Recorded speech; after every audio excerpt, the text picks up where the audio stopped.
or afternoon. It is Deric Lipski coming to you live from one of my listings. One of my sellers is, in case you guys didn't know, I sell real estate.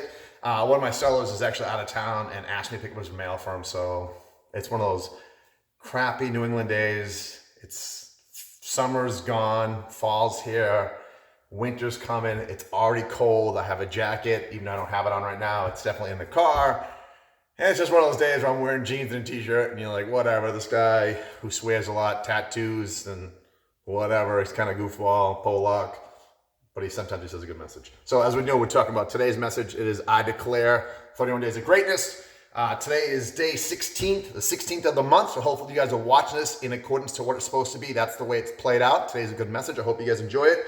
I declare that I will live as a healer. I am sensitive to the needs of those around me. I will lift the fallen, restore the broken, and encourage the discouraged. I am full of compassion and kindness. I won't just look for a miracle. I will become someone's miracle by showing God love and mercy everywhere. This is my declaration. So when I heard this one time, this message hit me. One time I had a guy who was struggling in real estate, and I do coaching for realtors around the country. Here and there, I did it more years ago. I don't do it as much, but I get calls all the time to ask.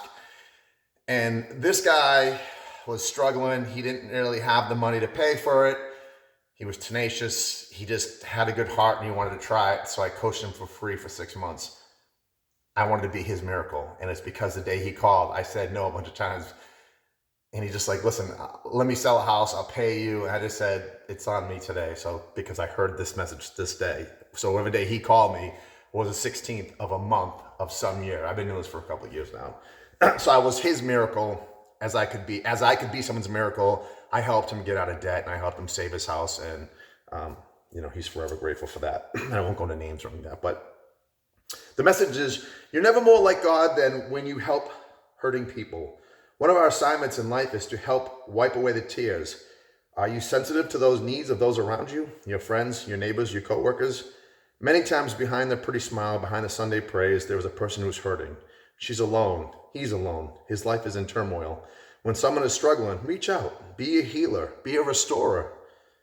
Take time to wipe away the tears. Your job is not to judge. Your job is not to figure out if someone deserves something or decide who is right or who is wrong. Your job is to lift the fallen, to restore the broken, and to heal the hurting.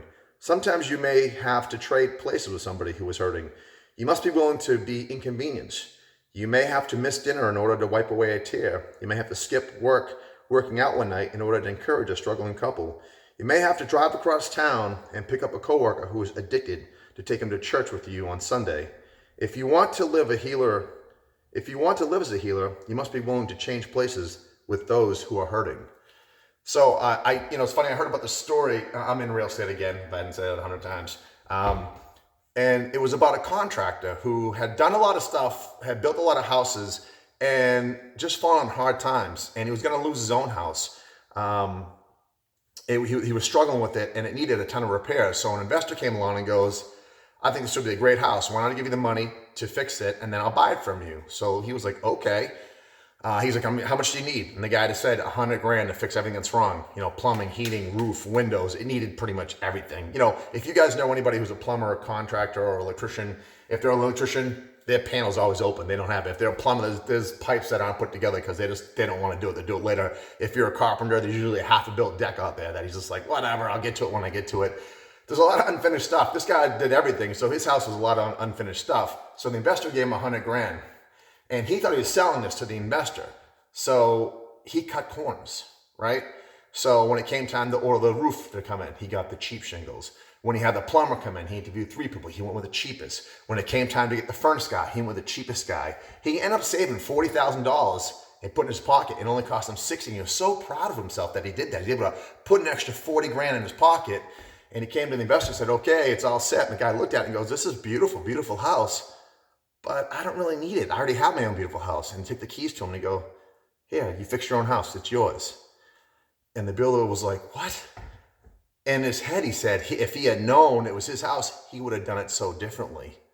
Whose house are you building in your relationships? You have to think of it that way, right? When you think of it when you're building a relationship, talking to a friend, building your own house. Do it right. Don't do it the way to get out of it, just to get quickly and get by. Help someone the way you'd want someone to help you in those times of needs.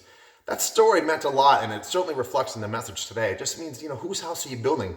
Someone asked you for help, Don't just try to do something. Do it right. Do it right the first time. Get it done. Spend the extra 5 minutes and do it. And I do this myself and my kids at nighttime. I'm not always saying I'm perfect. I try to remember these stories, and they help me become a better dad. Anyways, I'll put tomorrow's message up here and yesterday's message up here, so in case you missed one, you can see it. I hope you guys are liking these messages.